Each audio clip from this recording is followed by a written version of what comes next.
Okay, basi kama tulivyoongea kuhusu ile issue ya kiwanja, itabidi ukishafika Liwale mimi nikutumie ile pesa ili umalizane nao wale jamaa. Si ni milioni 3 vile?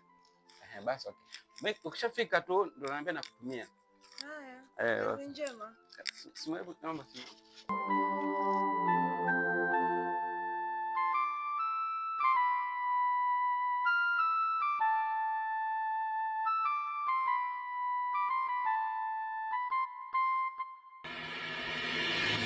Haya jamani, mkiniona siku mbili hizi nishaenda Liwale. Shoga yangu nataka kwenda Liwale. Huduma za kule shoga yangu mbovu. Mwenyewe na Lili nitaka kwenda lakini kule hata nikitumiwa hela hamna sehemu ya kutolea. Hamna sehemu ya kutolea? Hamna shoga yangu.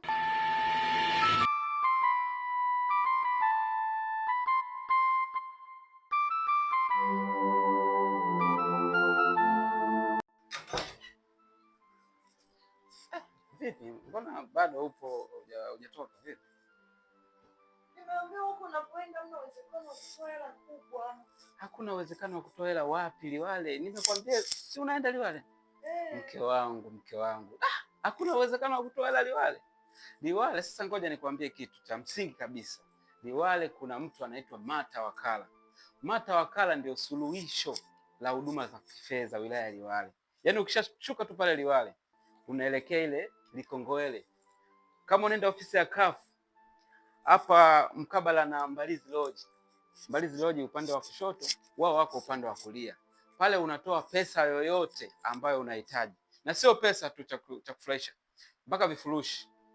Mitandao yote unapata vifurushi vya aina yote, voucher aina zote, na pia wana mpaka huduma za kifedha, CRDB Bank, NMB na zinginezo unazipata. Lakini pia Mata wana mpaka mashine ya kuhesabia hela. Wewe unataka kutoa shilingi ngapi? Milioni 3 itamshinda Mata kweli? Hamna. Sio hivyo, jiandae uende.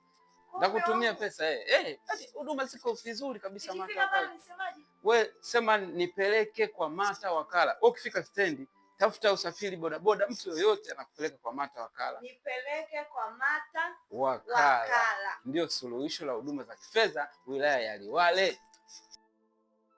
Halo. Nakuja huko Liwale. Kumbe kuna uwezekano kutoa hela kubwa hivyo. Yaani walikuwa wamenidanganya. Yaani walinidanganya kabisa. Nakuja huko. Mpenzi. Nitakupigia nikifika Liwale.